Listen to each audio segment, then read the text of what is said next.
The horizon pulsed with heat as the sun dropped low over the West Texas desert, casting long amber streaks across the flat landscape.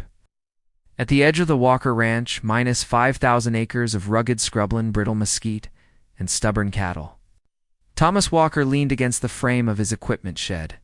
Squinting into the distance, 9 years had passed since Savannah disappeared. She had taken the old Ford F-250 out that evening. It's the same one she'd driven 100 times to move cattle from one pasture to another. That night, she never returned. No signs, no tracks, no evidence. The truck, her phone, and Savannah herself had vanished like dust in the wind. Thomas hadn't stopped looking, not really. Even when the police closed the case. Even when the neighbors started avoiding eye contact. Even when the late-night whiskey stopped helping him sleep, a rattling engine in the distance caught his attention. Through the dust, a blue and white patrol car was approaching the house. Thomas stiffened. That paint job hadn't darkened his. Gravel driveway in over 5 years. He wiped his hands on a rag, grease smudging the denim at his thighs, and stepped forward as the car pulled to a stop. 2 officers got out. One he knew, the other a younger face. Deputy Martinez adjusted his hat, and Thomas knew before a single word was spoken that something had shifted. "Mr. Walker," Martinez said, "we need to talk." Thomas nodded. "Slowly, you found something." "Yes, sir." "We believe we found the truck your daughter was driving the night she disappeared." Thomas barked a short, bitter laugh. "After 9 years?" "Where?" the younger officer answered. "Buried, out in the desert, dear." An oil crew. An oil crew hit metal while opening an old drilling site. Thomas stopped moving. For a long moment, the world around him was silent. The cicadas, the distant hum of machinery. Even the ever-present wind through the cactus. Everything went still. He dropped the rag. "I'll go with you."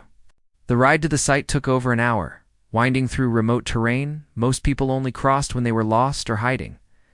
Terlingua had once been a thriving mercury mining town. Now a ghost town where time moved slow and suspicion moved faster. As they approached the site, the desert opened wide like a wound, and Thomas saw the staging area. Flashing lights, yellow tape. A rusty brown truck suspended in the air by thick metal chains. His legs felt heavy as he stepped out.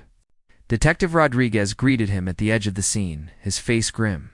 "Mr. Walker, I wish we were meeting under better circumstances." Thomas stared at the truck. Even caked in dirt and corrosion, he recognized it. The turquoise decal on the tailgate, the cracked left mirror.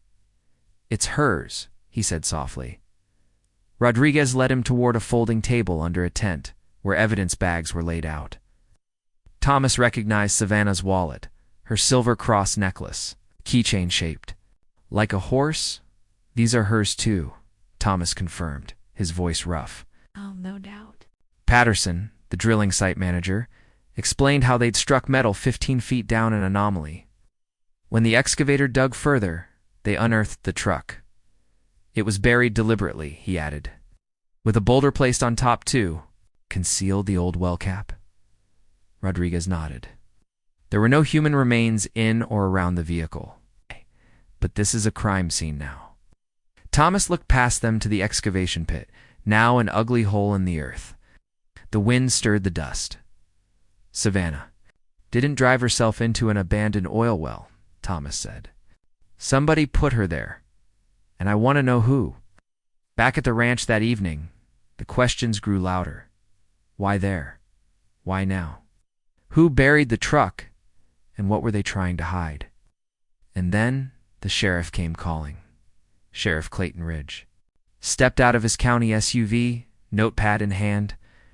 "Thomas," he said, all concern and calm, "mind if we go over everything one more time?"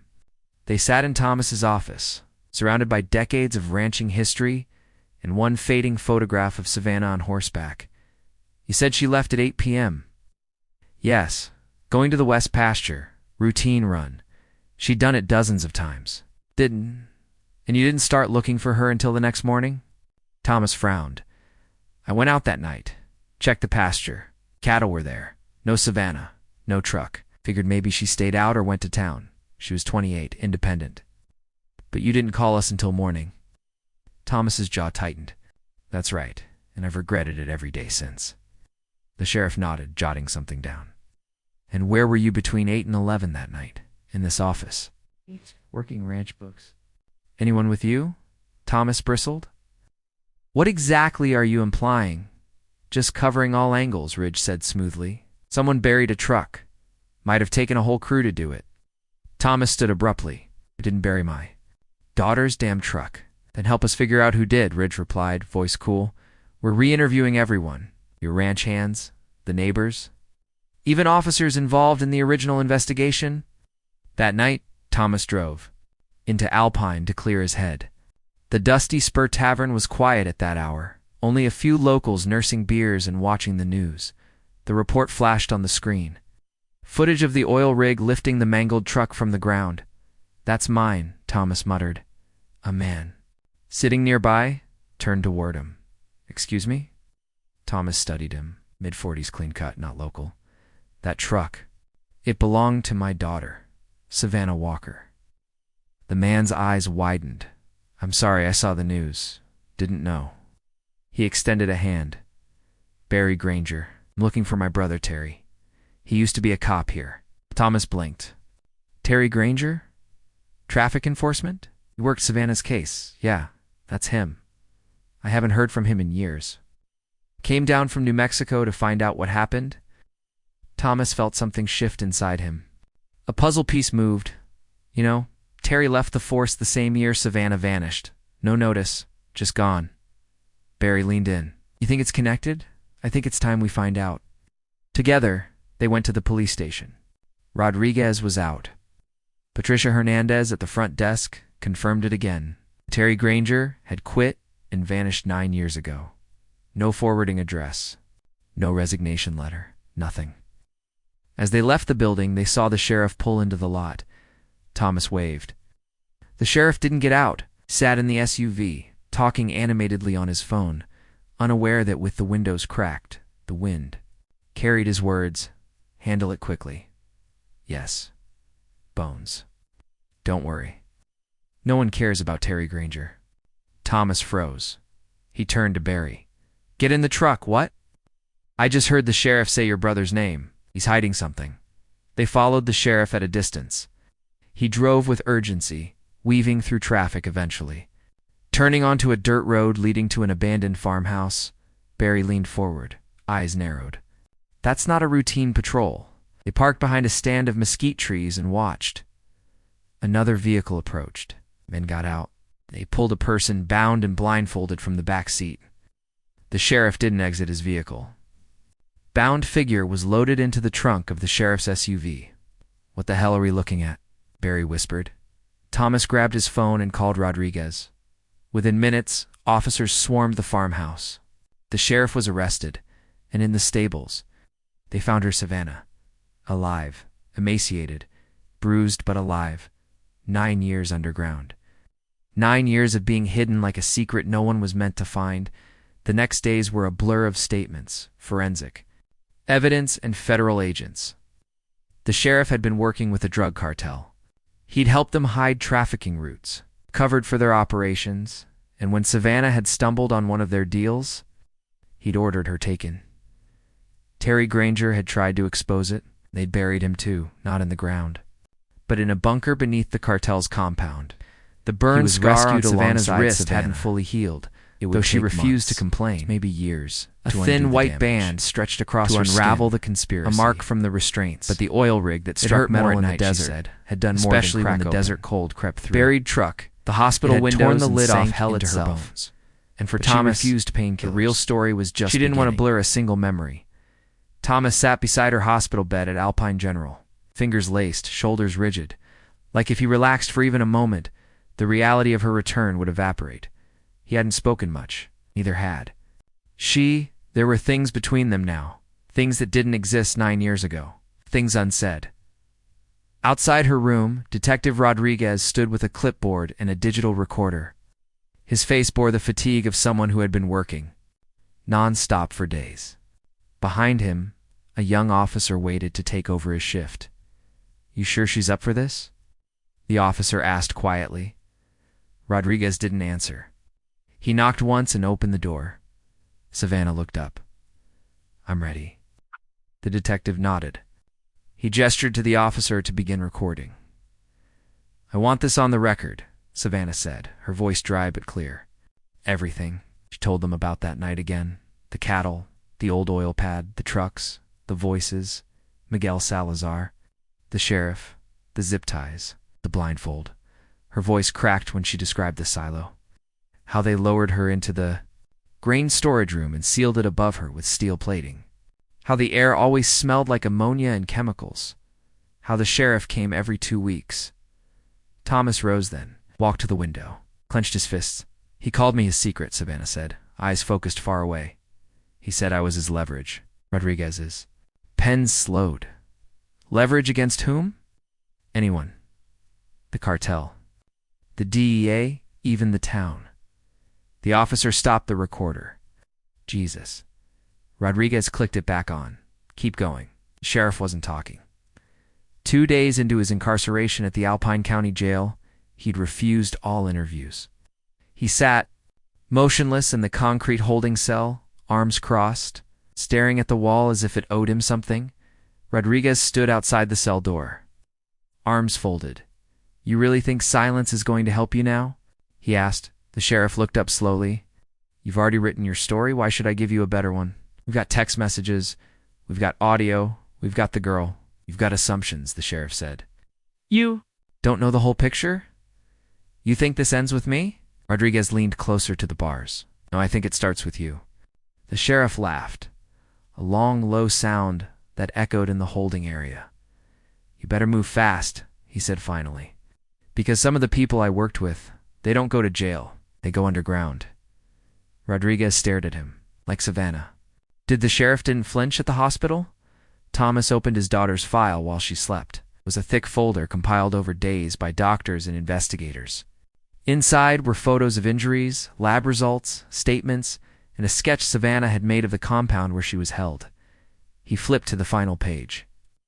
A diagram of the grain silo, a hatch in the ceiling, cemented floor with drain channels. Rodriguez had scribbled a note in the margin, matches layout of Salazar compound in Brewster County. Salazar hadn't been seen since the night of the sheriff's arrest. His known properties had been raided, some abandoned, some torched. The man had gone to ground. Thomas stood up and walked down the hall. Barry Granger was there, just outside ICU, talking with a nurse. "How's Terry?" Thomas asked. Barry shook his head. "They say it's going to be a long road. He barely talks, stares at walls. It's nightmares every hour. He's lucky." "He made it out." "Yeah," Barry said. "But luck isn't healing him." Ace stood in silence.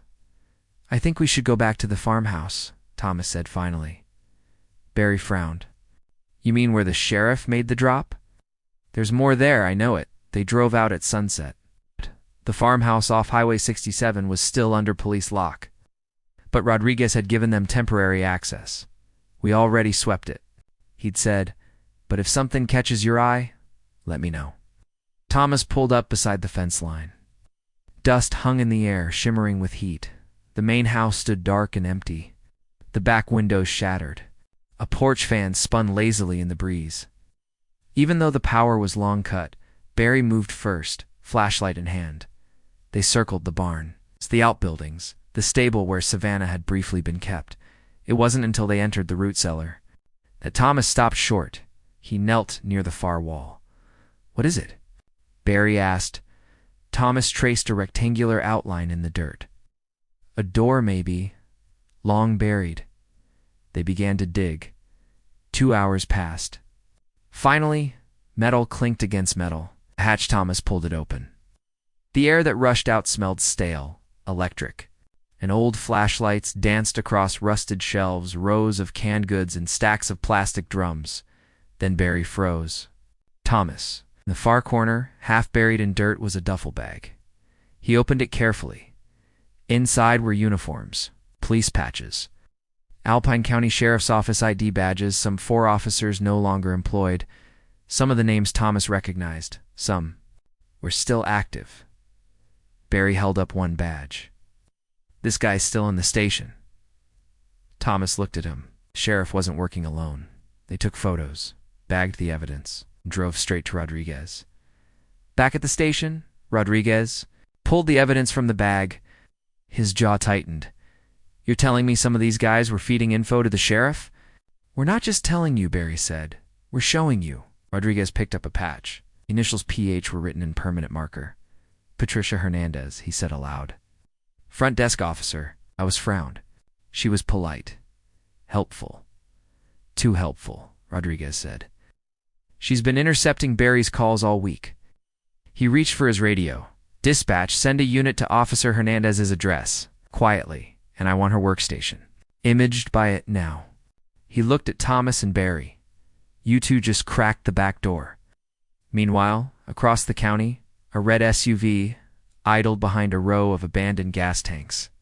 Inside, Patricia Hernandez lit a cigarette with shaking fingers. Her burner phone buzzed. A single message.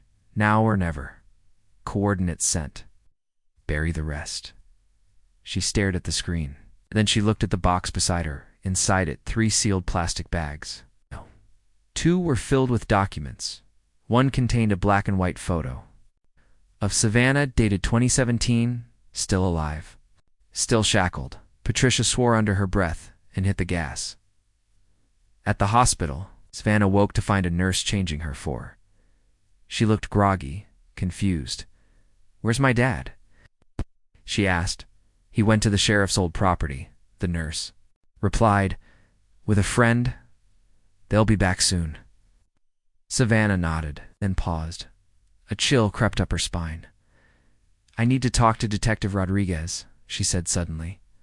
Now. Patricia never made it to the coordinates. A roadblock set by state troopers. Caught her to miles outside Fort Davis. They surrounded her car.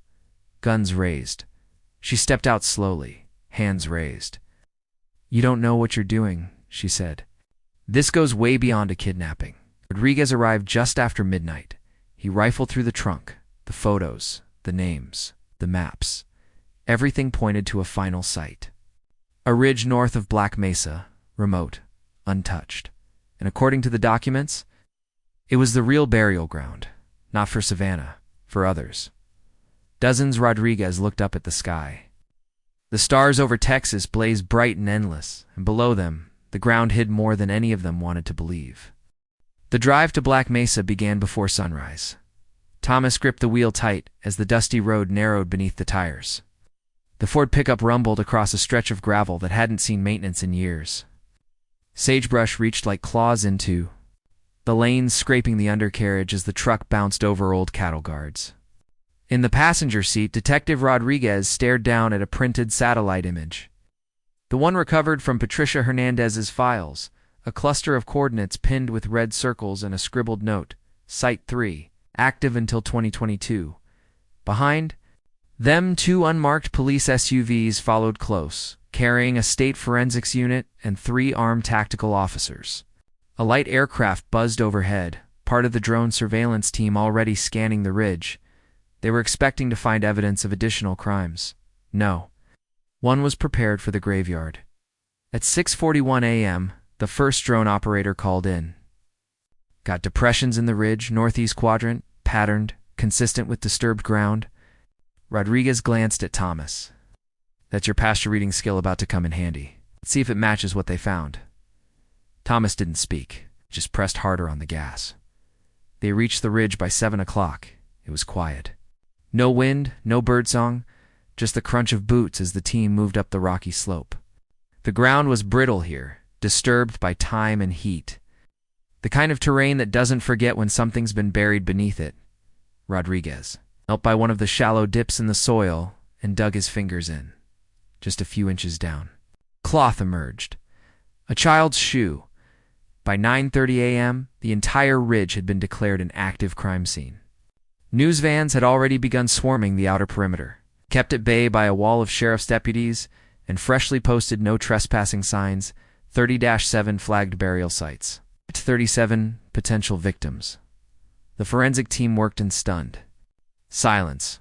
No one joked. No one took breaks. They worked with the same tension and quiet horror usually reserved for mass disaster recoveries. Thomas stood on the edge of the ridge with Barry, who had insisted on coming after hearing the update from Rodriguez. They thought it would never be found. Barry said, "No one ever finds anything out here unless they're looking," Thomas muttered. "They weren't just hiding Savannah, no." Thomas said they were hiding all of it. Back in Alpine, Savannah watched the live aerial footage on the hospital television. The scene looked surreal. Men in white suits pacing back and forth across a sun-baked ridge, yellow flags fluttering in the wind. Each flag marked a life. She turned away from the screen. Her hands trembled. They'd kept her alive because the sheriff had wanted her. But others hadn't been so fortunate. She remembered the screams sometimes, girls she'd heard crying from another room or inside the silo before the drugs knocked her out, and men too. Prisoners like her, not everyone survived. And now the truth was clawing its way up from the earth. That evening, Rodriguez returned to the hospital to debrief Savannah. He looked 10 years older than he had the day before. "We found kids," he said, "teenagers. At least one woman with the same bindings you described. Most of the remains are too degraded for field identification, but we've sent everything." "To Austin?" Savannah nodded. "They weren't just running drugs. They were running people." Rodriguez sat down. "We found a steel box at Site 3. Inside, documents, ledgers, names, payment logs. Your name was on one. Terry Granger's was on 4. Savannah swallowed. "What did they say?" Rodriguez opened his notebook. Savannah Walker code. Asset S13. Monthly line item. $3,000. Notes. Retain for leverage. Local sheriff handles logistics. Backup location prepped. Savannah stared at the floor. Rodriguez continued. This was a trafficking operation. But unlike the usual mules or couriers, they kept a certain kind of hostage. Hostages they could use for blackmail, for silence, or worse. "They used me," she said, "and they made others disappear." Rodriguez nodded. "We're going to make sure every name in those ledgers is brought to justice." Meanwhile, Terry Granger was beginning to talk. In the psychiatric wing of Alpine General, Barry sat with his brother, who was still gaunt and slow-moving, his voice hoarse from disuse. But something had changed since the rescue. A spark had returned. Maybe only a flicker, but it was there. "They made me clean it," Terry whispered. "Clean what?" Barry leaned forward. "The bunker, after one of the girls died. She tried. To fight back, they beat her." His voice broke. "I found her fingernails under the bed bolts." Barry fought to keep his voice steady. "Who beat her?" Terry stared ahead, Sheriff Ridge, and one other. He wore a mask. But I recognized his voice. "Do you remember who it was?" Terry hesitated, then looked directly at his brother. "Deputy Morales." Barry's stomach dropped. Morales was still active, still wearing the badge, still walking free. That night, Rodriguez and Thomas went to Morales' house. It was a small place, modest brick, with a neat lawn. Thomas noted the irony. Monsters didn't always live in caves or shadows.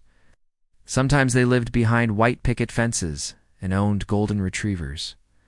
Morales answered the door in jeans and a football jersey. His expression changed instantly. When he saw who it was, "You got a warrant?" he asked. Rodriguez didn't smile. "We've got probable cause and 2 federal marshals 5 seconds behind us." Morales made a move just to twitch, but Thomas stepped forward. "Don't." He said, "I buried cattle faster than you draw." Morales was handcuffed on his porch. Inside his garage, they found a map of the ridge with highlighted sections, the same sites Patricia had flagged, and a burner phone linked to encrypted messages from Salazar. One message read, "Silo compromised. Burn location. Move remaining. Inventory." The net was tightening. In the following days, more arrests were made. 2 Border Patrol agents, a nurse at a Juarez clinic, a former district attorney's clerk. The conspiracy was bigger than any of them had imagined, and Miguel Salazar, still missing, but the ground kept giving up its secrets. In one grave near Site 3, they found a set of bones with an old driver's license in a sealed bag. Jessica Ramirez, reported missing in 2015. A teacher from San Angelo. She'd driven to Big Bend for a weekend hike. Never came back. In another grave, Mark Eaton, last seen protesting cartel activity at a town hall meeting in Marfa, 2016. And then came the body Thomas wasn't ready for. A man, mid-60s. Shot in the head. Still wearing a rancher's belt buckle. Rodriguez looked at the autopsy results. "That's Frank Padilla," he said. "Neighbor to the south of your land. He's disappeared in 2017. His family said he caught someone trespassing with a truckload of barrels. They figured the cartel got him." Thomas remembered the man. Frank had come by the ranch one summer night, asking questions about strange vehicle tracks and the sheriff's visits. The cartel didn't just silence enemies, they erased them. A week later, Savannah was discharged from the hospital. She didn't go home immediately. Not to the ranch. Not yet. She needed somewhere quieter. Somewhere she could breathe. Thomas took her to an old cabin in the Davis Mountains, a place his father had built in the 60s for deer season. It had no cell signal and barely any electricity. But the stars were close, and the silence was kind. They sat on the porch that evening, watching the moon rise. "I used to think no one was coming," Savannah whispered. Thomas kept his eyes on the sky. "I never stopped." She turned toward him. "You really believe we'll get them all?" He finally looked at her. "We'll die trying." And behind them, past the canyon and across the wind-blasted ridge, the desert waited, still hiding more, still whispering, but no longer silent. The storm rolled in from the west, dust and lightning swirling together across the flats like some ancient creature waking from sleep. By the time Rodriguez pulled into the Walker Ranch, the wind had picked up, and red dirt spiraled around his cruiser in angry waves. The screen on the dash buzzed with updates. Another body recovered at Site 3, confirmation of cartel bank accounts connected to Salazar, and a report that one of the arrested deputies had tried to hang himself in his cell. Thomas met him halfway. Up the drive, wind snapping his coat like a flag. They tried to burn the silo, Thomas said without greeting. Rodriguez stepped out of the car. "What?" Thomas pointed toward the southern fence line. Barry called. Kettle said he saw smoke near the old storage pad where Savannah was kept. Drove out and found a small fire, brush soaked in accelerant. Like someone wanted the bunker to catch, or at least make sure no one went poking around again. Rodriguez cursed under his breath. "You think it was Salazar?" Thomas nodded. "Or someone working for him, someone still close." Rodriguez looked toward the black smudge on the distant horizon. The fire hadn't spread. Barry had stomped it out before it took hold.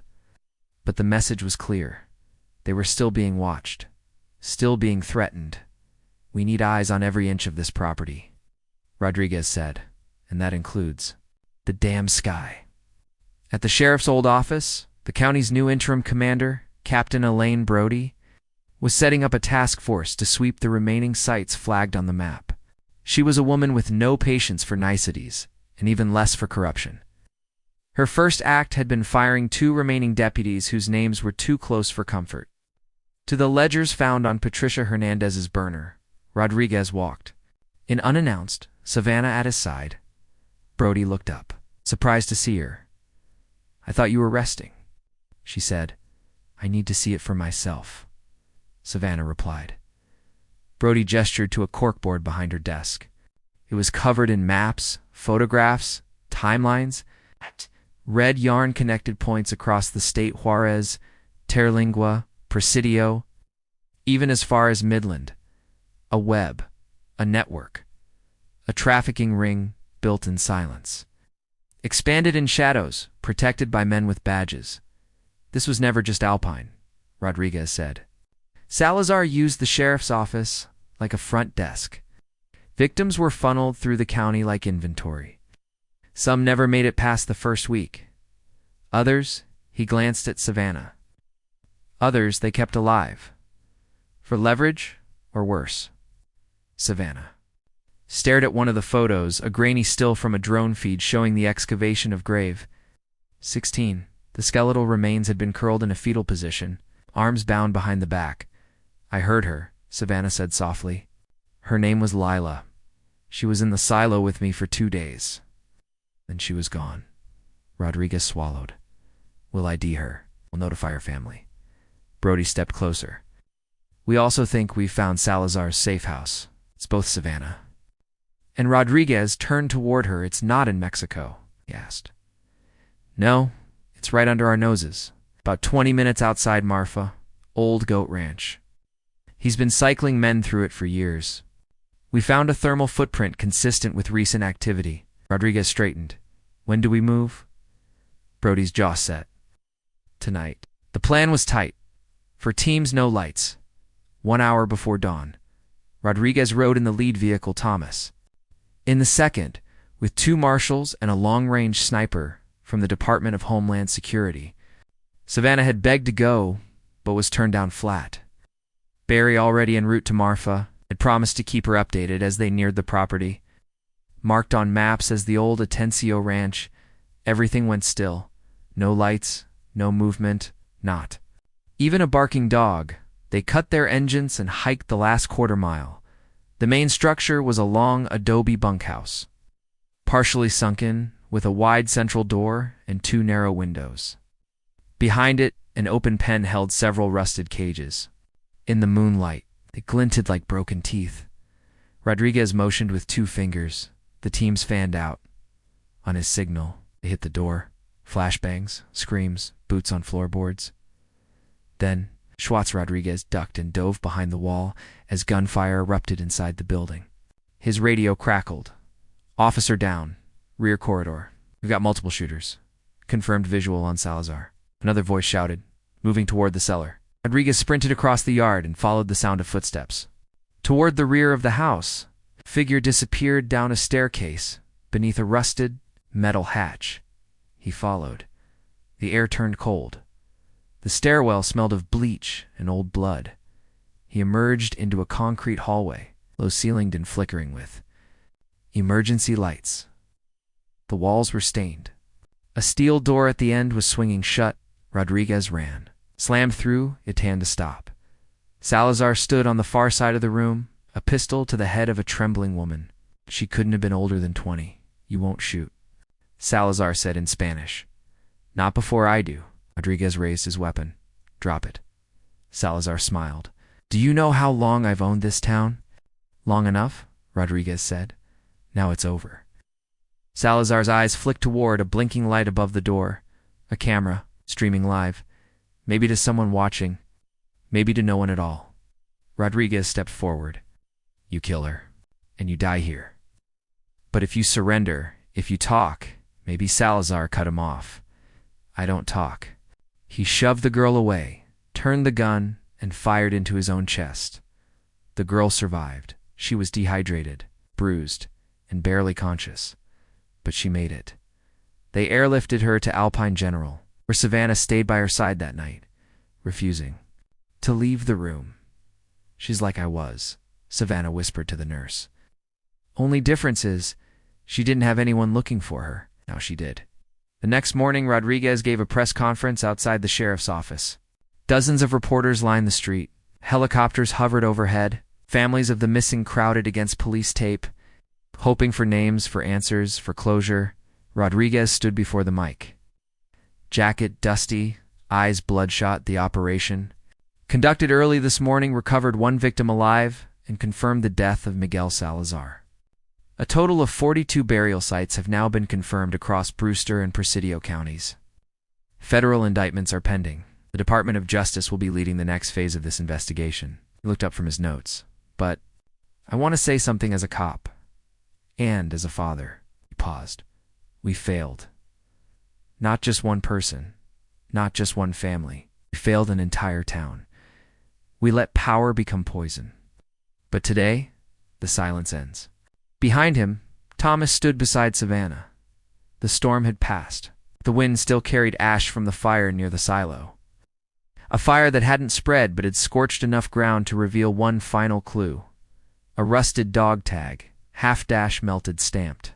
With a name, Officer Terry Granger. He had tried to escape once. They caught him, punished him.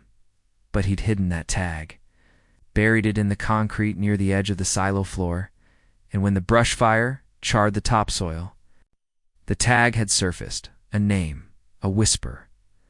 A voice breaking through. Weeks later, Savannah returned to the ridge, not alone this time. Behind her, families stood in silence, one at each flag. Thomas stood beside her. Barry and Terry further down the hill. Each grave had a marker now. Temporary, but named. The desert no longer kept its secrets. Savannah knelt at one plot, placing a single photo, a girl with bright eyes and a messy braid. Lila. I never forgot. You, she said. And overhead the wind moved softly, not angry, not vengeful, just free. Rain fell in a slow, steady drizzle over the ridge. It was the first time in months that West Texas had seen real moisture, and it soaked the clay into thick red paste. The wooden grave markers at the burial site shimmered under the gray sky. The names carved into them, darkening as the wood drank in the water. Savannah stood beneath a borrowed black umbrella. Boots caked with mud, coat zipped to her chin. She didn't flinch at the thunder cracking in the distance.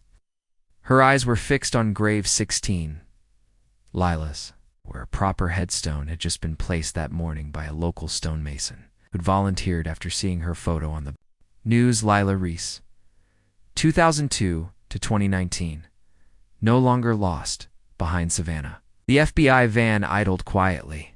Inside, Rodriguez and Captain Brody reviewed the sealed evidence from the Marfa raid, including a ledger. They'd only begun to understand. Names, dates, drop points, but the most troubling thing wasn't what was written in the book. It was what wasn't. 3 pages had been torn out. Salazar didn't just work this county, Brody said. He worked across the region. Ow. I'm seeing connections in Midland, Odessa, even Amarillo. She flipped the book to show him a note scribbled in Spanish on the inside back cover. Ask Jonah before moving. Jonah keeps the bridge open. Jonah, Rodriguez said, not a name I've seen anywhere else. Then we need to figure out who he is. They watched Savannah step toward the stone, her head bowed. And for a moment, neither officer spoke. She's tougher than all of us, Brody said. Rodriguez nodded, and more forgiving than I'd be. Back at the Walker, Ranch Thomas had begun turning the place into a fortress. The front gate now bore a new keypad lock. The cattle fencing had been reinforced. And most telling of all, the old barn where Savannah's horse had once slept had been converted into a secure equipment shed with infrared cameras and motion sensors. He trusted no one, and he had good reason not to. 3 days ago, someone had fired a rifle at his truck as he drove out past the eastern ridge. The bullet missed, but not by much. The casing found nearby was military grade, standard issue, clean. No prints. Rodriguez had called it a warning. Thomas called it cowardice. He didn't flinch. Didn't change his routine, but he did start carrying his rifle again, even into town. Savannah had begun writing everything down, not for a book, not for a trial, for herself. Her therapist at Alpine General had suggested it. She resisted at first, said she'd rather forget, but something about seeing the names on the ridge, the photographs piling up in Rodriguez's files, had shifted something inside her. She began to write in long, looping cursive on yellow legal pads. The nights, the hunger, the names whispered through walls, the heat of the sheriff's hands, the way Salazar would whistle when he approached the silo, and one entry that changed everything. July 2018, heard a name through the Great Jonah's flight leaves tomorrow. He'll have the papers. Salazar was pacing, angry, mentioned. Arizona buyers. She circled the word flight 3 times. Rodriguez took the note straight to Brody. If Jonah flies, he said, then he's either federal or cartel elite. Maybe both. Brody leaned back in her chair, with check manifests, border entries, airfield logs. Run that name through every flight leaving El Paso and Midland. Between 2017 and 2021, already started, Rodriguez said. But we need more. Savannah remembered the phrase Arizona buyers. I'll reach out to Flagstaff, PD, see if they've had similar disappearances. And I'll check with D in Tucson. Cartel money flows west just as often as it flows south. Brody tapped the table. We need to find Jonah. before Jonah finds her. In a federal evidence lab outside Austin, a forensic linguist named Dr. Emerson was combing through Salazar's personal notebooks. Most of them were coded nonsense lines of poetry. Half phrases in Latin, pages filled with dates and nothing else. But on page 47 of one notebook, Dr. Emerson paused. The phrase was simple. St. Agnes keeps the door. Jonah pays the toll. She circled it. St. Agnes was a real place. A private airstrip near Sierra Blanca, 2 hours from Alpine. A known trafficking corridor. That night, Rodriguez, Thomas, and Barry drove out towards Sierra Blanca. The road was rough, little more than a track carved by truck tires and forgotten by the state. They moved in silence for most of it, each man bracing for whatever they were about to find. They didn't expect to find the hangar open, or the plane already running. Shut it down, Rodriguez said over the radio. Now, the pilot saw them, and bolted. Thomas tackled him before he reached the trees, slamming him into a dry creek bed. The man fought hard, but Thomas didn't hesitate. 9 years of rage had made him strong again. Rodriguez found the manifest in the pilot's bag. 3 passengers. 1 unnamed. The destination, Tucson. And in the glove box of the hangar's work truck, they found a sad inside American passports. All fake. All pristine. One had the name Jonah Reyes. The photo. Deputy Morales. He faked his death. Rodriguez said used the confusion of the Marfa raid to slip out the back. But the passports. Brody flipped through them. He wasn't just escaping, he was setting up another route. Another trade. The operation wasn't ending. It was expanding. Rodriguez stared at the map on her wall. The oil rig, he muttered. It was never just about Savannah. It was a leak, a flaw in the system, and now it's collapsing. But not fast enough. They needed leverage, and leverage was still out there. So they turned to the last person, who might have seen Jonah's face unmasked. Terry. Granger sat across from Savannah at the kitchen table of the mountain cabin. He'd gained weight. His color had returned. But his hands still shook when he held his coffee mug. They called him El Lave, Terry said. The key he held the codes? The escape routes? Someone got too hot? Jonah moved them. Someone disobeyed? Jonah made them vanish. Did you ever see his face? Savannah asked. Once, Terry said. He came in with Ridge. Didn't speak much. Just nodded at his voice. He sounded American, not cartel. Like someone with training. Savannah pulled out her legal pad. Can you describe him? Terry nodded slowly. Tall, lean, wore gloves even indoors. Tattoo on his left hand. A raven. Savannah's heart stuttered. She'd seen that tattoo before. 9 years ago, just once. Through the silo, grayed a man handing off a black duffel bag. The same raven, on the same hand. At dawn, Rodriguez sent a bolo alert statewide. Be on the lookout. 4, male. Approx. 6'2", 180 pounds. Tattoo of black raven on left hand. Alias, Jonah Reyes. Known to impersonate law enforcement. Attempt to flee state via private airstrip. Suspect is armed and dangerous. But Jonah didn't run. Not yet. Instead, he mailed something. A padded envelope arrived at Alpine General's front desk the next afternoon, addressed to Savannah Walker. For your memory. Inside was a USB drive and a note. Some truths can't stay buried. Not even with time. You want the full story? Plug it in. Rodriguez took the envelope and rushed to the station. He didn't let Savannah near it. Not yet. He plugged the drive into secure laptop. A folder opened.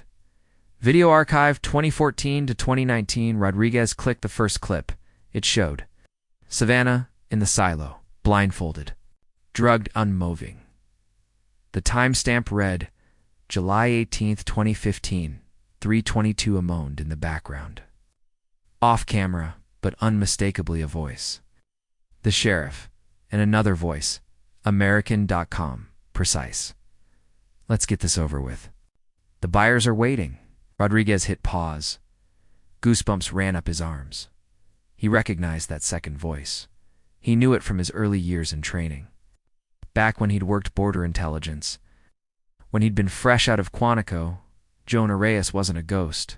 He was a former U.S. Marshal. The interior of the Alpine Command Center was eerily silent as the final video on the USB ended. Rodriguez leaned back from the laptop, his hand shaking slightly, not from fear but from rage. The fluorescent lights above flickered faintly. Outside, a summer wind howled through the narrow alleys of the sheriff's office, rushing against the locked front doors like it wanted in on the secret now unearthed. The man behind the camera, Jonah Reyes, had not only documented the abuse, but cataloged it. Video, audio, ledgers, names, timestamps, transports, even inventory logs, like they were cattle 40-7 separate folders. 28 named victims, 12 still unidentified, 6 listed as untraceable, presumed overseas. He'd filmed everything, and he'd sent it to Savannah, not to apologize, but to let her know he was still watching, still controlling the story, still writing the ending. Rodriguez hit the power button and stood, exhaling sharply. They weren't dealing with a man on the run. They were dealing with a man who wanted to be found. But on his terms. Savannah sat on the cabin's back porch, the mountains stretching behind her in blue haze, her legal pad resting in her lap, untouched.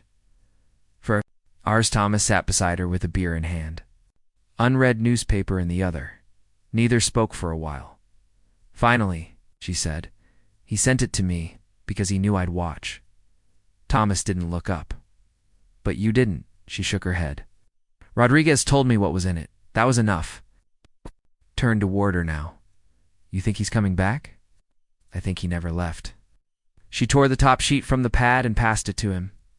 It was a list not of events, not of names, but of patterns.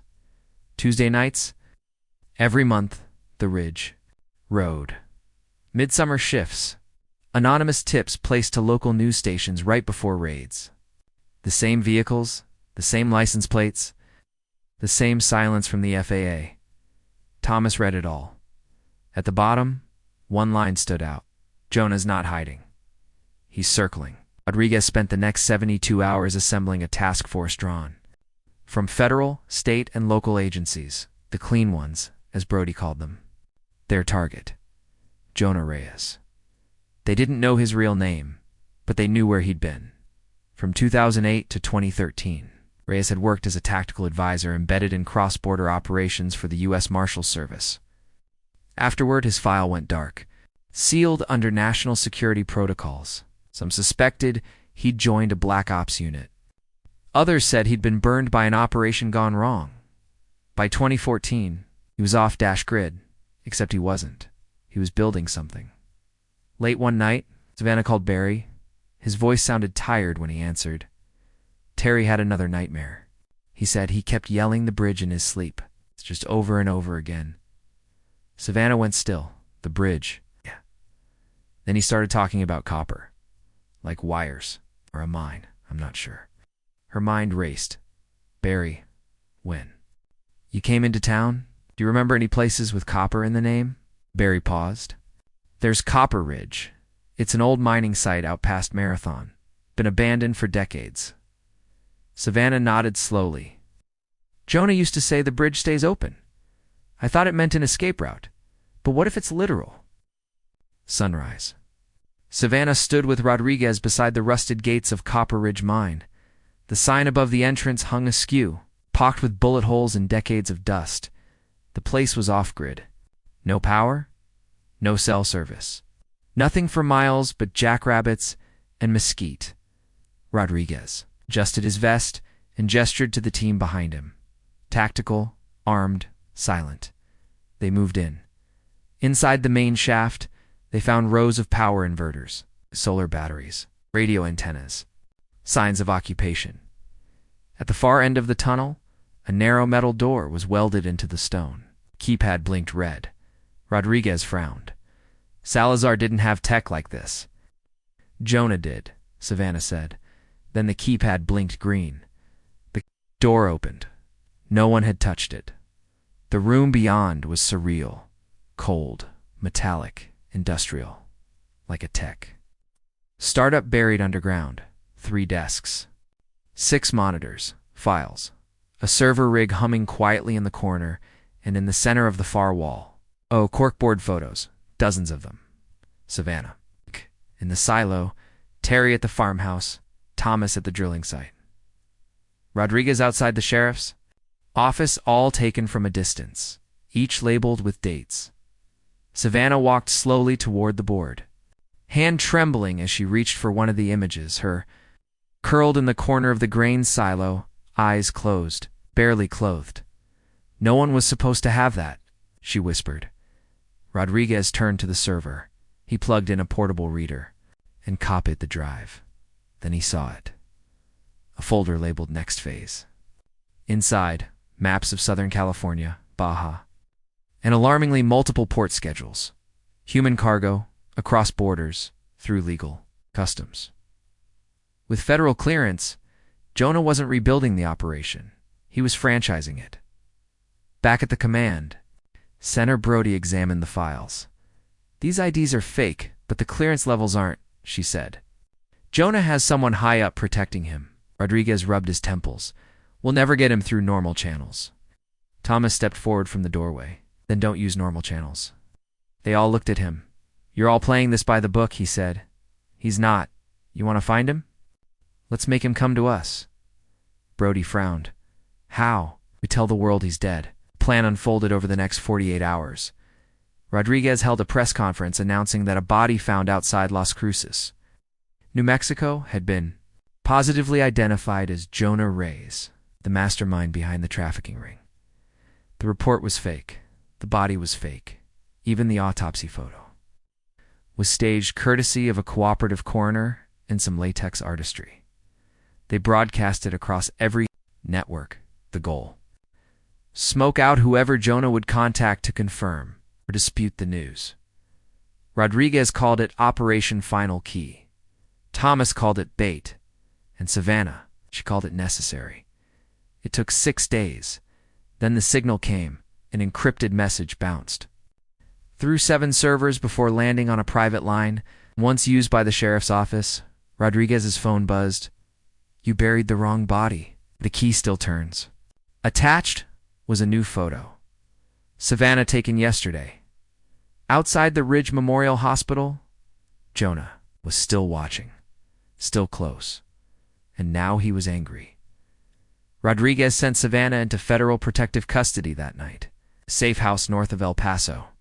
Guarded by 2 marshals and a wall of clay hills no satellite could see through, she didn't protest. She just said, bring him in alive. But Thomas knew better. You don't cage a ghost. You bury it. That night, Thomas took the rifle down from the rack above the mantel. He cleaned it with slow, deliberate care. Then he packed 2 days of rations, filled the tank of the old Dodge Ram, and wrote a note for Barry. Don't follow me. Stay with her. If I don't come back, keep digging. You'll know where to look. At dawn, he headed south, toward the ghost town of Valentine, toward the last dot on Jonah's map, toward the end of the line. Thomas reached the outskirts of Valentine just after sunrise. The town, if it could still be called that, was little more than a cracked stretch of highway and 6 collapsing buildings left to the wind and vultures. The old gas station leaned on its side like it had given up decades ago. A rusted sign reading "Last Stop" before Marfa spun lazily in the breeze. But it wasn't the ghost town he had come to see. It was what lay beneath it. He parked the Dodge behind what used to be the general store and walked on foot. Every window here was broken. Every wall scarred with graffiti or bullet holes. Yet the road was clean, swept, no debris. No sand piled against the steps. Someone had been maintaining the space. Thomas circled the back of the old post office, where a sheet of corrugated metal was bolted to the foundation wall. He tapped once.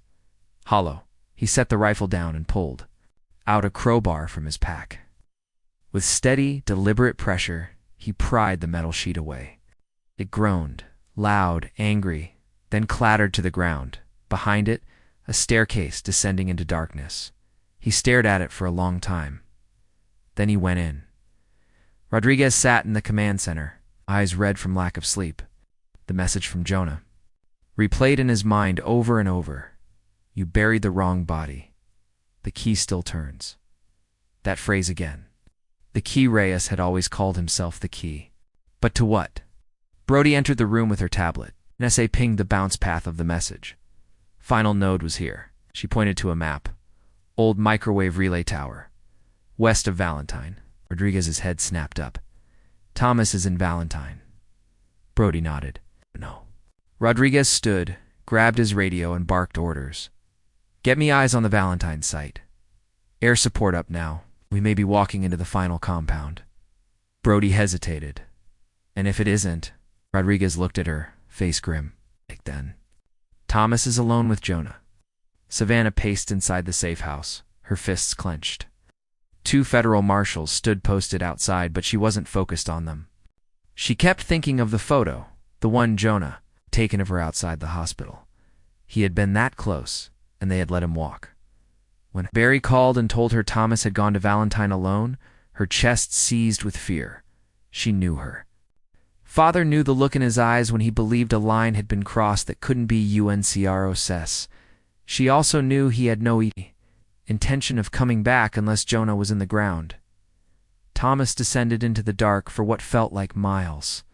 The concrete steps led to a corridor lit by dim, flickering bulbs strung along a metal spine overhead.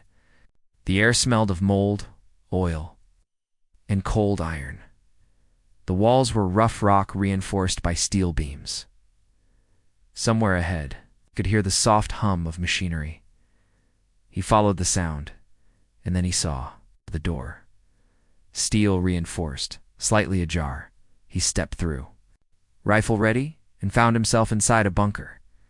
Unlike the other sites, this one wasn't built for storage or torture.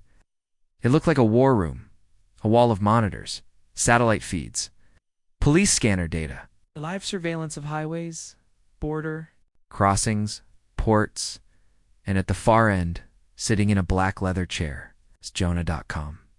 Clean, dressed in tactical black, no weapons in sight. I was wondering when you'd show, Jonah said. Thomas raised the rifle. Don't move. I won't, Jonah said, smiling. I want to talk. Talk's over. Jonah shrugged. Then let me show you something. Before you shoot, he pressed a button on the chair. A monitor blinked on. A live feed. Savannah, standing in the safe house, looking out the window. Alone, Thomas's breath caught. Jonah turned. You thought she was safe? They all think she's safe. But there's always another key, Thomas. Always another door. Thomas's grip tightened on the rifle. She was a message, Jonah said. A warning to my partners. Don't get sloppy. Don't draw attention. She survived because I wanted her to, because I needed leverage. But now, she's a loose thread. Thomas fired. The round ripped through Jonah's left shoulder and blew him sideways out of the chair. He hit the floor hard. Thomas moved quickly, kicking the chair aside, stepping on Jonah's arm to keep him pinned. Where is she? Thomas growled. Jonah laughed, blood pooling under him. Don't you get it? I don't need her anymore. I'm not the only one. Thomas raised the butt of the rifle to strike again, but the lights went out. In Alpine, Rodriguez watched the drone feed go dark. Power just dropped at the tower, one of the techs said. Total blackout. Scramble ground teams. Move now. He turned to Brody. We've got to find Thomas. He's in the lion's den. Brody nodded, already mobilizing. Rodriguez stared at the dark screen, fists clenched. Hang on. Old man, just hang on. In the blackout, Thomas knelt by Jonah's body. The man was still breathing, barely. The wound had torn through his upper chest.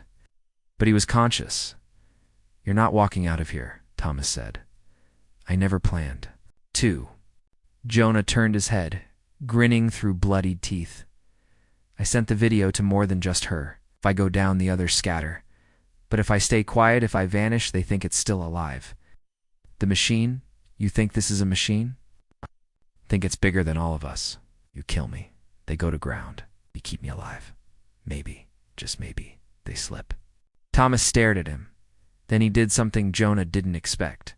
He dragged him out of the chair, through the bunker, up the stairs. He hauled him outside just as the helicopters began circling overhead. and when the first marshal sprinted toward them, Thomas collapsed to one knee, exhausted, body shaking. "He's yours," he said. "Put him on ice. Put him on trial." Not. "I don't care. Just end it." 2 weeks later, Jonah Reyes was in federal custody. Rodriguez watched from behind a thick pane of glass as he sat silently in an isolation room at a black site in Arizona. No lawyers. No calls. No visitors. Just questions so far he hadn't answered any, but that didn't matter. The documents recovered from the Valentine site were enough. The operation had names, flight records, bank transfers, DNA traces, and dozens of living witnesses, including Savannah, Terry, and the girl rescued from the Marfa bunker. Savannah returned to the ridge one final time with Thomas Barry, and a dozen families who had buried their children in that soil. A new monument stood there now, a tall metal sculpture, shaped like a key, wrapped in barbed wire, facing the desert.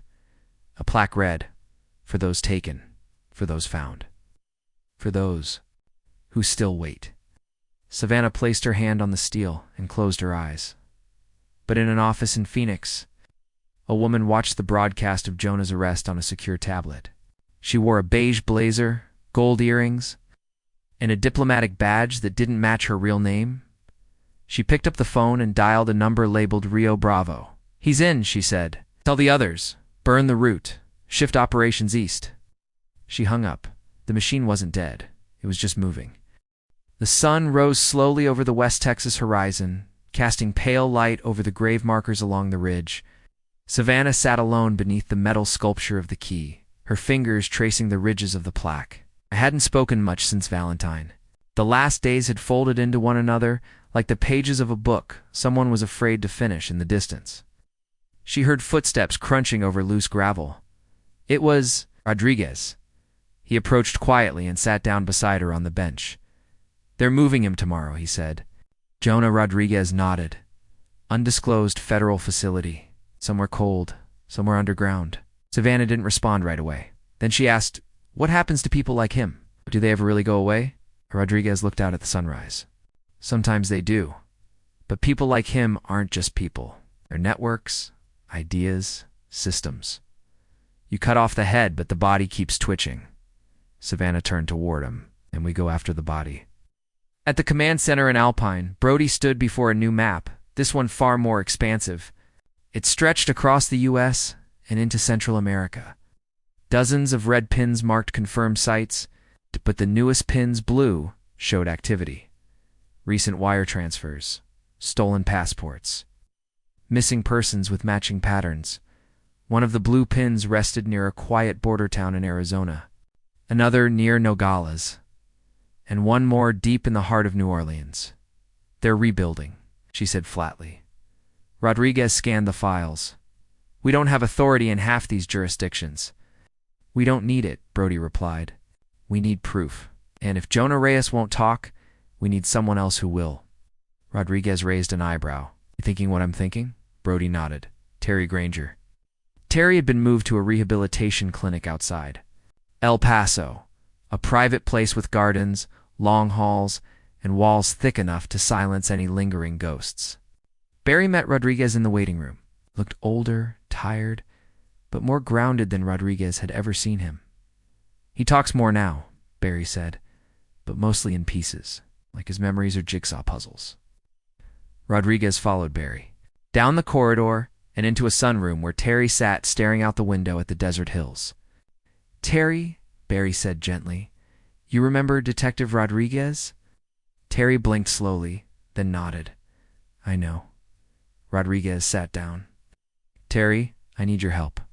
Jonah's locked up, but the people he worked with, they're still out there. I think you saw things that you didn't realize were important." Terry turned toward him, lips twitching. "You mean the women with badges? The man in the red tie? The one they called the broker?" Rodriguez's breath caught. The broker? He didn't come often, but when he did, everything stopped. Even Jonah shut up. Rodriguez leaned forward. "Can you describe him?" Terry closed his eyes. Thin, scar on his cheek. Smelled like cologne and cigars. Always wore a red tie. talked with a fake accent, and he had rings. Gold, one on every finger. Barry sat up straighter. I remember someone like that coming to the county fair once, about 10 years ago. He talked with Ridge, the sheriff, for almost an hour. Rodriguez stood. That gives us a face, a nickname, and a connection. Back in D.C., a digital facial composite was assembled from witness sketches, a few fragmented surveillance photos from a bar in Del Rio, and Savannah's distant memory of a man she once glimpsed from under a tarp.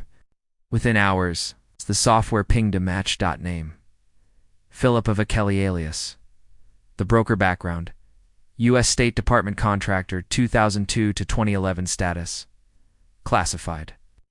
Last active location: New Orleans, L.A. Rodriguez stared at the profile in silence. He knew the name, not personally, but from internal memos, the kind whispered about in early training days. Operatives with deep clearance, deep pockets, and even deeper secrets. He called Brody. We've got a lead, but it's not cartel anymore. This is federal, possibly paramilitary. Brody was silent for a moment. Then we tread carefully. Rodriguez nodded. No badges, no uniforms, just quiet steps. They flew into New Orleans under the radar, using a private plane brokered by the Justice Department under an unofficial operation, Ghost Key. Brody, Rodriguez, and a 3-person surveillance team set up in a rented office above a jazz bar in the French Quarter. The city pulsed below them, music, life, laughter, but above it, their work began. Vicelli had gone dark years ago. But like all men who believed themselves untouchable, he had habits, routine, predictable indulgences. At exactly 9:10 p.m. every Thursday, he visited an exclusive cigar lounge on Chartres Street, always alone, always silent, always gone within the hour. On the third Thursday, Rodriguez made his move. He intercepted him in the alley behind the club. Philip Vicelli, Rodriguez said. The man didn't flinch. I think you've got the wrong guy. Rodriguez stepped closer. You ran logistics for Reyes. You signed the papers. You walked the docks. And I've got enough evidence to bury you in a room colder than Jonah's. Vicelli turned to walk away. Rodriguez grabbed him, handcuffed him, and whispered, You just lost the privilege of silence. Savannah got the call just past midnight. He's in, Rodriguez said. Does he know I'm alive? She asked. Yes. There was a pause on the line. Then he'll never talk, Savannah said quietly. Not unless he thinks he's already won. At a black site in Baton Rouge, Vicelli sat across from Rodriguez, silent. He didn't ask for a lawyer. He didn't blink. Rodriguez laid out a photo of a burned trailer in Sierra Blanca, then a grave in Brewster County, then a satellite image of a shipping container in Baja, linked to a holding facility. Still, Vicelli said nothing. Rodriguez leaned in. We know what you did, and we know what's next. The routes have shifted, names are new, but the product's the same. In the next target, he placed a photo of Savannah on the table. Has survived worse than you can imagine. Vicelli finally looked at him, smiled. You'll never kill the machine, detective. You're still playing on the surface. The real rot is in the basement. In the weeks that followed, documents seized from Vicelli's laptop revealed a new operation in motion. Name: Operation Clean. Glass objective: establish corridors through you. S. Military base supply routes, using humanitarian aid shipments. Primary access point: border transport hub outside Yuma, Arizona. Secondary access point: naval port in San Diego. Rodriguez stared at the files in disbelief. They had gone deeper than cartel tunnels. They had rooted themselves in the very arteries of the country. They weren't just exploiting the system. They were the system. Brody entered the room behind him. You ready to go public? What? Rodriguez didn't answer right away. Then he turned. Get Savannah. It's her story now. A week later, Savannah Walker sat in front of a congressional oversight committee in Washington. D.C., she spoke clearly. No shaking, no fear, just the truth. The silence in the room was total as she finished with these words. I wasn't the only one they buried. I was just the one they forgot to kill. And now that I'm here, I'll make sure no one else ever goes missing again. without someone tearing the whole damn country apart to find them. Applause didn't follow, only a long, stunned silence, and then change. But Jonah Reyes sat in his cell, smiling, watching the broadcast. He leaned back against the wall, hands clasped behind his head. They still don't see it, he whispered. Then he looked toward the vent at the ceiling, the one where a tiny, blinking camera had just begun to rotate. Watching, waiting, the machine wasn't dead. Not yet. But the fire had begun. The silence following Savannah's testimony didn't last long. Within 24 hours, major networks broke into scheduled programming to replay key moments. Her face, steady, pale, unflinching, became a symbol, not of survival, but of defiance. Government agencies scrambled. Names were redacted from files that hadn't been touched in decades. Retired officials fled the country. A U.S. senator from Arizona resigned in the middle of the night with no explanation, and inside the Pentagon, an emergency meeting was called. Behind 3 layers of clearance, the agenda was listed simply as containment. Rodriguez sat in a dark room inside a federal building outside Langley, staring at a laptop screen. The footage from the black site showed Jonah Reyes exactly where he was supposed to be, in his cell, unmoving. But the metadata told a different story. The camera feed had been looping for 11 days. They didn't notice. Until the day after Savannah's testimony, by the time guards physically checked the cell, it was empty. No sign of force, no broken locks, no tunnel, just a folded piece of paper under the pillow. The key turns twice. Brody stood behind Rodriguez. How does someone escape a site no one knows exists? Rodriguez stared at the empty cell on screen. He doesn't. Then what? Do you think happened? I think Jonah was never alone. Thomas paced the length of the cabin porch, watching the tree line. Savannah sat nearby, holding a letter. Her fingers trembled as she read it again, the handwriting. It's unmistakable. It was Jonah's, delivered by hand to a post office box in Marfa. Inside the envelope was a single sentence. You made yourself visible. Now let's see who else bleeds. Attached was a photo of a little girl, maybe 6 years old.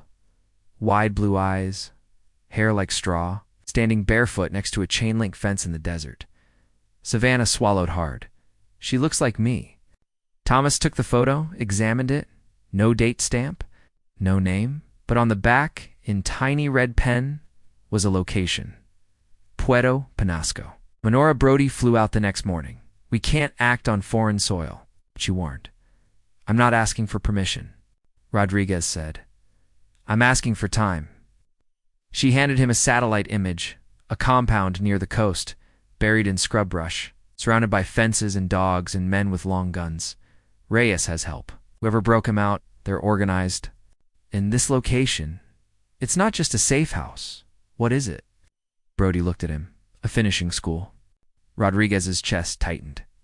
He'd heard of them, whispered rumors in human trafficking circles. Places where children were trained to become something else, to obey, to forget. Do we know who the girl is? Brody shook her head. Yet, Savannah stepped into the room. I'm going. It's Thomas behind her. So am I, Brody raised a hand. Absolutely not. This is beyond dangerous. It's an international incident waiting to happen. Savannah stepped forward. Then you can sit here and wait while girls like her vanish. But I won't. The plan came together fast. Unmarked truck, disguises, nightfall entry. Through a smuggler's pass known only to a few ranchers and coyotes. No weapons crossing the border, at least not officially. Just eyes and intent. Barry drove Thomas. Navigated. Savannah kept her hand on the photo like a talisman. They reached Puerto Penasco by nightfall. The Gulf a dark sheet behind the town. The compound sat 2 miles inland, and there were already vehicles parked. Outside, Rodriguez recognized one of them, black SUV. Federal plates. You said no one knew. Thomas whispered. Rodriguez stared through the binoculars. They knew. They watched for 2 hours before making a move. Inside the compound, movement was minimal. Only a few guards relaxed. The real danger wasn't the guns. It was the assumption that no one would come for the children inside. Rodriguez moved first. Scaling the back wall, Thomas followed. Savannah stayed at the truck with Barry, radio ready. They crept through an alley of stone and vines and reached a side door. It wasn't locked inside. Silence. And then, a voice. "Welcome back, Detective." Rodriguez spun, gun raised. Jonah stepped. From the shadows, clean.com. No cuffs. No blood. "How?" Rodriguez whispered. Jonah smiled. "I told you. The machine runs itself. I'm just a cog that likes to watch." Rodriguez fired. Jonah was faster. He ducked, rolled, disappeared down a stairwell. Thomas chased. Rodriguez followed. Below the house, a series of rooms. Small, windowless, beds with chains. Children's drawings on the walls. Some of the rooms were empty. Others were not. They found 3 girls and 1 boy. Breathing, alive, but barely. Rodriguez called it in. "We need extraction now. Multiple minors. We need medics." No answer then. Static. And a woman's voice. "You were told not to cross borders, Detective?" Brody's voice only colder, then silence again. Above ground, Savannah heard the shot, then another, then nothing. She bolted from the truck, Barry shouted. After her, she didn't stop. She reached the compound's gate and kicked it open. The yard was empty. Then a whisper. "Savannah." She turned. A girl stood at the side of the building, barefoot, clutching a stuffed bear. Blue eyes, straw hair. "You're the one from the picture," Savannah said. The girl nodded. Double quotes, "Do you know your name?" The girl whispered, "Eva." Movement behind her. Jonah stepped from the shadows. Blood on his temple, a pistol in hand. "I should have killed you 9 years ago," said. Savannah didn't run, didn't flinch. "Go ahead," she said, "but I'm not afraid of you." Behind her, Thomas raised the rifle. Jonah smirked, still trying to play the hero. "No," Thomas said. Ow. "Just ending this." He fired. Jonah crumpled. Dead this time. For real. Later, under the light of medevac helicopters, Rodriguez confirmed 12 survivors rescued from the compound, Eva among them. Savannah sat with her in the back of a transport, holding her hand. "Got you," she said softly. "You're not going to leave?" the girl asked. Savannah shook her head. Never again. In Washington, news of the operation leaked before officials could bury it suddenly. Denials weren't enough. Congress held hearings. Dozens of sealed documents were declassified. A report titled Operation Clean Glass, an American Failure, circulated across every newsroom in the country. The nation saw the photos, the rooms, the girls, the scars. And for once, they couldn't look away. Rodriguez sat alone at the ridge one week. Later, watching the wind move across the graves, Brody approached from behind. "They're shutting us down," she said. "I know." "You going to stop?" Rodriguez shook his head. "Not until there's no more dirt to dig through." She handed him a new file from an anonymous sender. No return address. Inside a map. Facility. Somewhere in Turkey. Another key. Another door. Another machine. The morning air in Ankara carried a kind of cold Savannah wasn't used to. She stood outside a low-profile consulate safehouse in a coat too thin for the weather, holding a map Rodriguez had given her. The map had no title, just a grid overlay, and GPS markings, coordinates, in the eastern hills near the Armenia border. She traced the path with her finger. It led to an old NATO facility abandoned, supposedly. But the image she couldn't forget was the one tucked into the folder. A satellite photo showing rows of prefab structures behind razor wire fencing. And in one blurry corner, a group of children herded between buildings. One of them held a teddy bear. Another wore a Texas Longhorns hoodie. Eva had once worn one. It's just like it. Savannah folded the map and tucked it away. This wasn't about Texas. Anymore, this was about everywhere. Rodriguez arrived that night, unshaven, hollow-eyed, wearing the same boots from the desert. He didn't knock, just stepped into the room. dropped his pack, and poured a cup of thick Turkish coffee from a dented metal pot. "You sure you want to do this?" he asked. Savannah nodded. "I'm past wanting." He didn't argue. Brody arrived hours later with 2 contacts, ex-special forces. Disavowed years ago, now ghost operators with deep ties to private humanitarian networks. One had a scar from his chin to his temple. The other never spoke. "There, Job. Breach the compound. Extract any survivors. Secure physical evidence.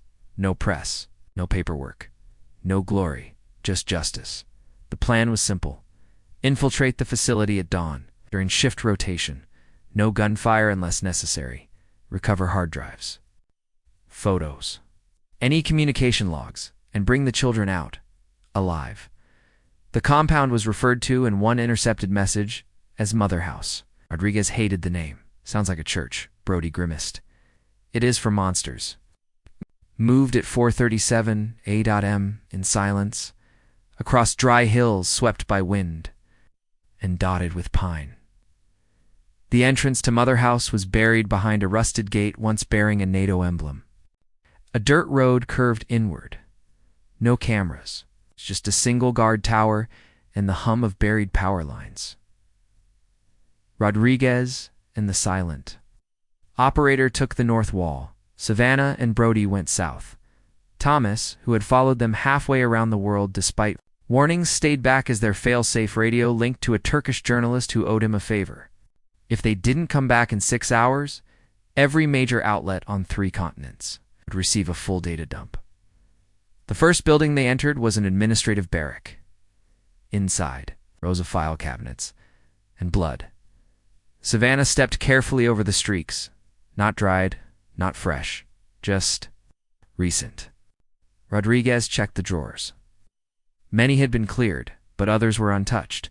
In one, they found lists, names, numbers, a column marked EXPT, exported. Brody muttered. She flipped to the most recent page. Ava's name was there, and below it, one more familiar name, Savannah Walker, marked with a red line, and the word dead. She stared at it for a long time, then whispered, "Not yet." Gunfire cracked from the far building. Rodriguez bolted toward it, Brody behind him. Inside, the silent operator was wounded, a graze to the leg, but alive. 2 guards lay unconscious. The rooms beyond were filled with bunk beds, syringes, child-sized clothing, and children. 5 of them, huddled in a locked cell. No older than 9, Rodriguez knelt. "We're here to help. We're getting you out." One of the kids, a boy with burn scars on his hand, asked, "Is it real? This time?" Rodriguez swallowed. "Yeah, kid, it's real." They had just begun the extraction when the sirens went off. A low, groaning horn echoed through the valley. From the far end of the compound, a truck rolled forward, heavy, armored, painted in desert camouflage inside it. They could see 4 men and 1 figure in the passenger seat, wearing a headset and holding a tablet. Face Savannah recognized instantly. Not Jonah, the woman from D.C., the one who had made the call to Rio Bravo. She stared directly at Savannah through. The windshield then spoke something into the headset. The truck accelerated. Rodriguez shouted, "Get the kids out now!" Brody grabbed 2. The others followed. The truck barreled toward the barracks at the last second. Thomas stepped into its path, holding a flare. The driver hesitated, but not long enough. A shot rang out, not from Rodriguez. Not from Brody, from Savannah. She hit the windshield dead. Center, the truck veered, flipped, exploded in flame. The woman crawled from the wreckage, coughing, face burned. Savannah reached her first. The woman looked up. "You think this stops anything?" Savannah knelt. "No, but you'll never do it again." Rodriguez pulled her back. They let the fire take care of the rest. By dawn, the children were safe. Files secured. The compound burned. Brody made the call. To Langley. She didn't ask permission, just stated the facts. Facility breached, survivors recovered, threat neutralized. You're welcome. Ow!